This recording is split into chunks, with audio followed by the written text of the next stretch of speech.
Hello everyone. I have been working the past 2 weeks on these journals here, and I had 6 almost done.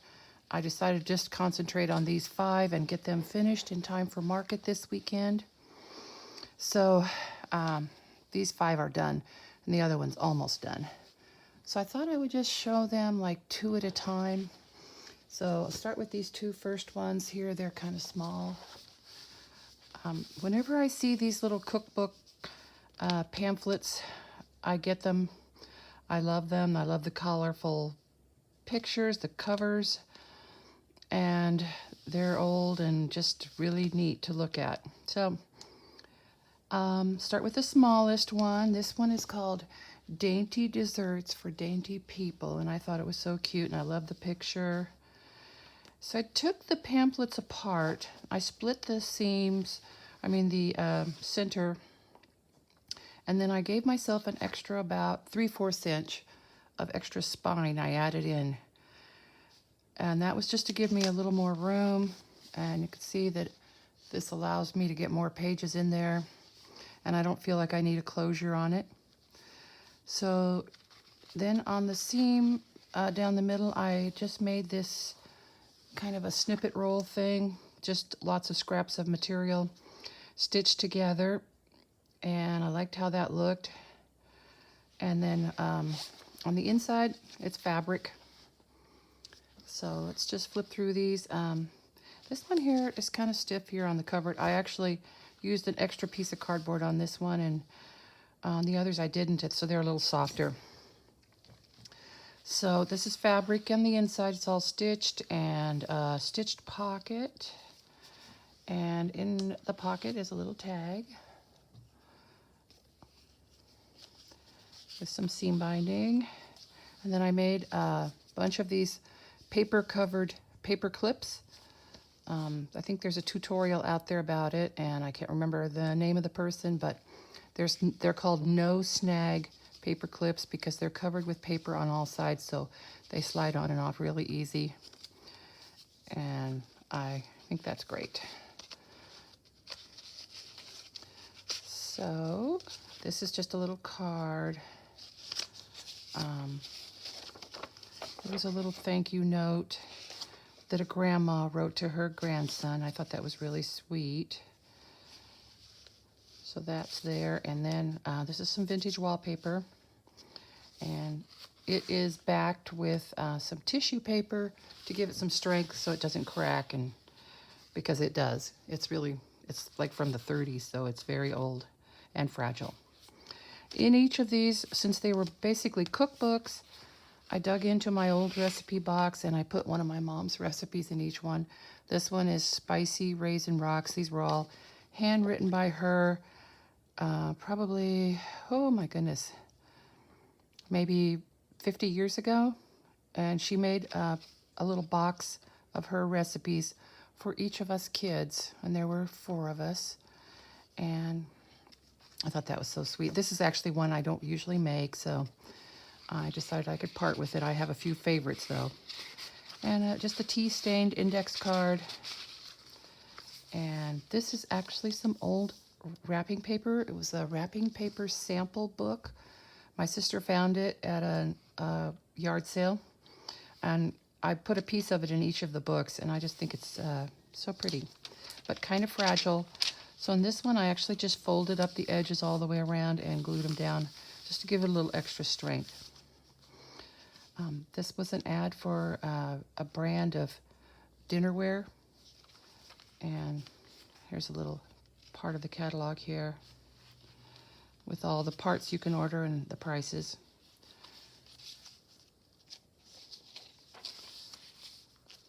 This is a page from my curtain book that has all these different styles of curtains in it. And just an upper tuck spot with a picture of a little baby and I guess a bird cage with a bird in it.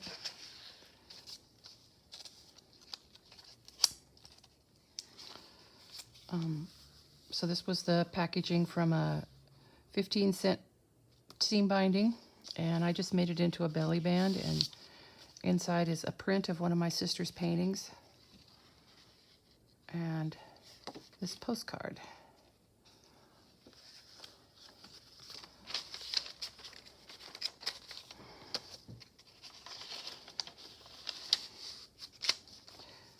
The inside instructions from an old pattern and a washi sticker. This is an old photo of someone took of their table setting for some special occasion. The lighting was not good, obviously. They're pretty dark, but I thought it made a nice little pocket. And a little birthday invitation from 1949. From a sewing manual, encyclopedia. Tea stain paper. This is a crocheted instruction book to how to make doilies. I like this picture of the grandma. And some of that handmade paper, which I made into a pocket for a tag.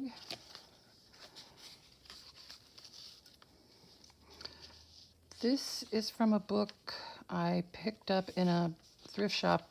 It's called The Wanamaker Diary, and it was published in 1910. It had never been used, but it had every day of the year with a space to write things down and some little funny little sayings, and then on the back advertisements for products they had in their store.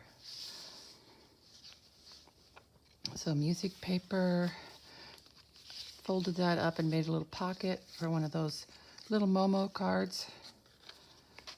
And this, I have a bunch of these labels. They're they're perforated and you're supposed to wet the back and stick them down, but I use glue stick. And this is a congratulations card for a couple. So it says good luck to the bride. And it had many pages in it, so I put all of them in this journal because they fit so well. But in between, I separated it so that gives extra writing space. And here's a recipe for omelets. And so let's see, there's extra writing there. And pie crust. Some of my beet dyed paper. A book about houseplants. And this paper doily, which I turned into a little pocket. This little card here. Tiny little envelope. An ad from a magazine for a Cadillac. And another ad for some Campbell's soup. And actually I was going to have this be the center of the journal, but at the last minute I added this page just because I wasn't sure how well that doily would hold up having the threads right on top of it. So I added this page. So there's another pocket with a little game card. And so then that was the center, so these are the rest of the pages on the other side. A recipe for biscuits and a cake. I love the yellow tape. Somebody had this taped in a scrapbook. And a book page, or a page from the Music Hour, which was a children's music book. And this cute little boy, Jimmy, in 1948.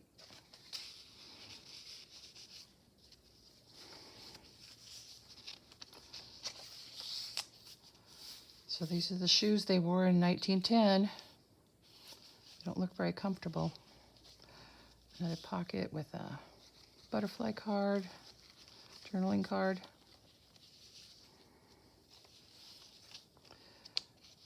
Instructions for making this tablecloth were in that book. So here's a little tuck spot with a playing card and some Monopoly money.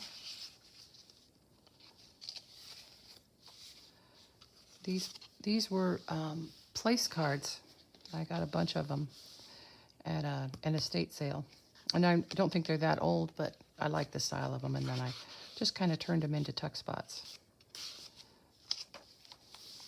Look at the fashions here. think this one's probably about 1940s, maybe 1950s. It's a little bit of wallpaper there.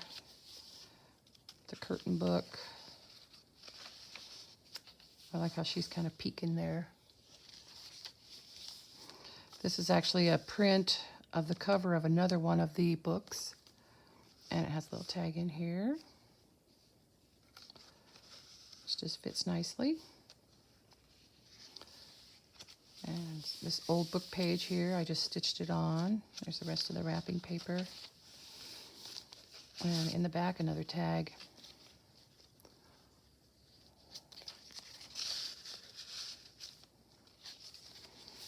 And here's the very back.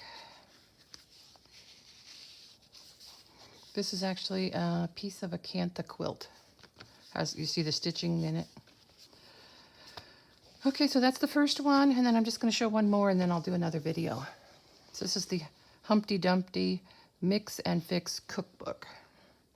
And I did the same technique on the spine. I added extra in here to give me more room, and so it doesn't need a closure. And after I make that spine like that, then what I do is I take the book like this, and I kind of push it down to about there, and then press it. And that kind of, that widens the spine so that it also lays flatter. I could do it on the other side too. So like that, press it down. Now, see, you've got a lot of room there. So this is from an old quilt top and a tag I got from someone.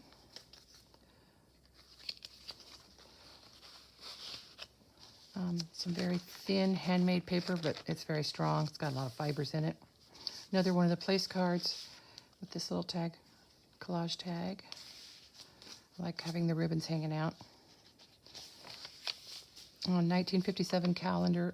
My mom used to get these kind of calendars, and because they had these pockets in it, so inside you could put, you know, whatever you wanted. This is one of my mom's recipes, French dressing.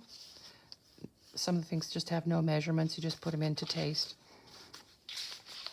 And this calendar was actually used. There's a lot of writing on there. Betty Crocker. Another one of those labels. Washi sticker. I love how these are so transparent.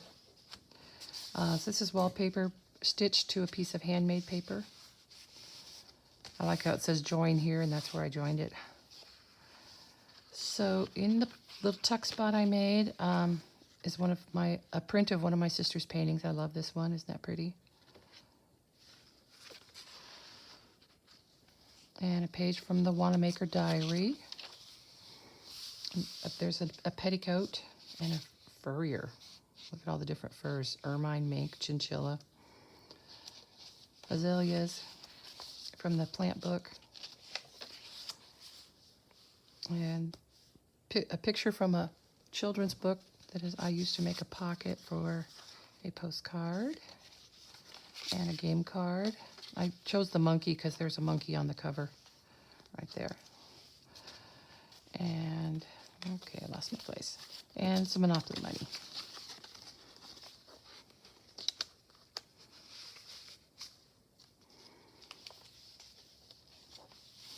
So this is a page from a book called Feeding the Family, and it has suggestions for what to feed your kids at what time, like warm milk and strained cereal, jelly, I don't know what that is, top milk for cereal. And I love this stamp. And this is a picture of a day's dietary for a child 1 and 1/2 years old. So there's all their food in this picture, what they suggest. Another page from the wrapping paper sample book. Stitched on tab. Another one of those no snag paper clips. And a nice little family picture here sitting in front of the fireplace. December 1964. And just a little journaling card. And another page from the curtain book. Some handmade paper. An ad from a magazine for an adding machine that adds, it counts to 1 billion. It wasn't electric or battery operated. More pages from the crochet handbook. I love how these pages look so beat up and grungy. So obviously this book was used a lot, and I just think that's cool. So this is a little tiny picture, and it's in place with these little tiny photo corners, which I think are cute. Another page from the sewing encyclopedia. Beet stained paper, another greeting card. Isn't that pretty? It's got sparklies on it. I split it open so that there's lots of writing space here. This was torn because that's where I ripped it from the scrapbook. So I put a piece of paper on the back and made a pocket. So there's a collage tag and a playing card and my business card.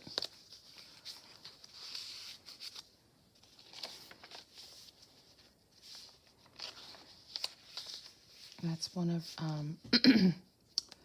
Nick the Booksmith's, no, Tracy Fox digital. I don't normally buy digitals, but I saw them in somebody else's book and I thought they were so neat, so I got a few. Isn't she pretty? She's cut from a magazine.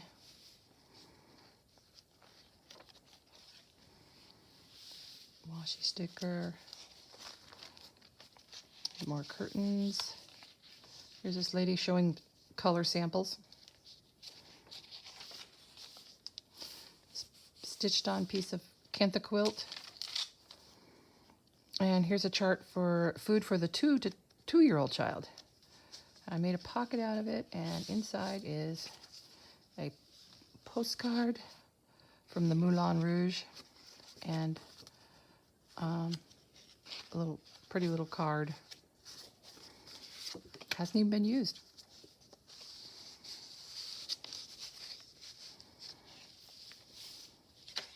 Still a little flip over here. Cute little pictures.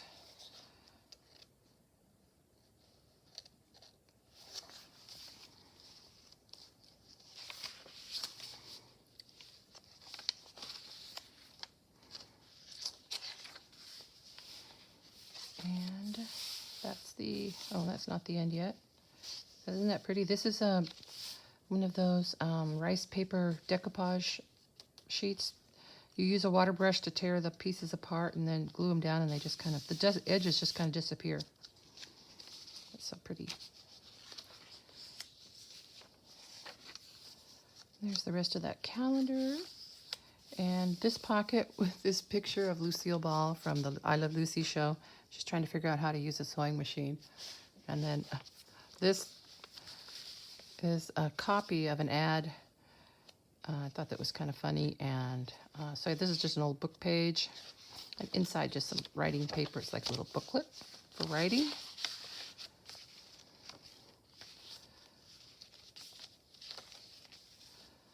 And a collage tag at the very back. Another patchwork pocket. Okay, so that's the first 2. Go ahead and watch the next one, and you'll get to see 2 more.